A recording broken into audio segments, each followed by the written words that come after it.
ఆచి చికెన్ మసాలా. కాంగ్రెస్ పార్టీలో తనను అణగదొక్కాలని చూశారని ఆరోపించారు మాజీ మంత్రి జీవన్ రెడ్డి. అవమానాలు, అన్యాయాలపై ఎందుకు ఓపిక పట్టాలి అని ప్రశ్నించారు. గతంలో చంద్రబాబు, కేసీఆర్ పై పోరాటం చేశానని, ఇప్పటి నుంచి రేవంత్ పై పోరాటం చేస్తానని అన్నారు. కాంగ్రెస్ కి రాజీనామా చేస్తూ లేఖను విడుదల చేశారు. జీవన్ రెడ్డితో పాటుగా 1500 మంది కార్యకర్తలు కూడా కాంగ్రెస్ కి గుడ్ బై చెప్పారు.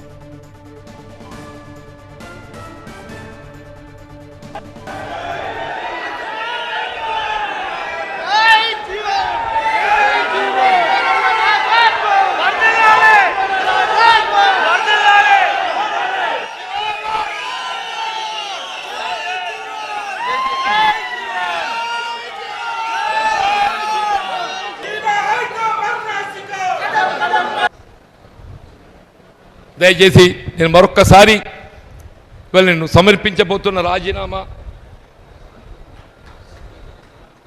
అంటే నేను వాస్తవంగా ఏదైతున్నదో పదవుల కోసం తాపత్రయం కాదు, కానీ కళ్ళ ముందట పదవుల నియామకంలో ఏదైతుందో జరుగుతున్న పరిణామాల వల్ల కార్యకర్తల కుటుంబాలు బలైపోతే, ప్రభుత్వ స్పందన లేకుంటే మరి ఏ విధంగా కొనసాగడం అని చెప్పంటాడు. వచ్చిన మహేష్ గౌడ్ గారు నా దగ్గరికి, ఏం పరిష్కారం, కలిసి ప్రయాణం చేద్దాం, నువ్వు పోవద్దు, ఓపిక పట్టు, నువ్వు ఓపిక పట్టి ఇక్కడ దాకా వచ్చిన, నువ్వు ఓపిక పట్టి ఇక్కడ దాకా వచ్చింది, నువ్వు ఓపిక లేకుండా 20 మాసాలు అవుతానే.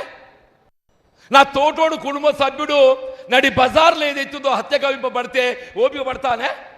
20 మాసాలు ఏదైతుందో నన్ను అన్నిట్లో కించపరుస్తూ నా తోటి సోదరులు కూడా కించపరుస్తూ అడుక్కునే స్థాయికి తీసుకొచ్చినాక ఏం చేయాలి? నేను మున్సిపల్ ఎన్నికల దాకా ఏదైతుందో ఇలా ప్రభుత్వం మాత్రమే ఆయనకు అండగా ఉన్నది, ముఖ్యమంత్రి గారు, పార్టీ మనకు తోడుంది అనుకున్నా. ఇప్పుడు పార్టీ కూడా ఆమె చెత్త అయింది. ప్రభుత్వము, పార్టీ, ఇక మిగిలిందేముందే? మరి జీవన్ రెడ్డి అన్నటువంటి ఏదైతుందో శాసన మండలిలో ఒకే ఒక్కడు ఒంటరి పోరాటాన్ని 5 సంవత్సరాలు చేస్తే I'm not eligible for ministry. 20 మాసాలు టైం ఉండేనే నాకు. మరి అట్లా తొక్కబడుతూ ఈడ అణిగిపోయిన దానికంటే ఇలా ఎదిరించి పోరాటం చేయడం నాకు కొత్త కాదు. నేను అన్నాడు చంద్రబాబు నాయుడు ఎదిరించి పోరాటం చేసింది, నేను కేసీఆర్ ఎదిరించి పోరాటం చేసింది, నేను ఇవాళ రేవంత్ రెడ్డి గారిని కూడా ఎదిరించి పోరాటం చేస్తా అంటూ నేను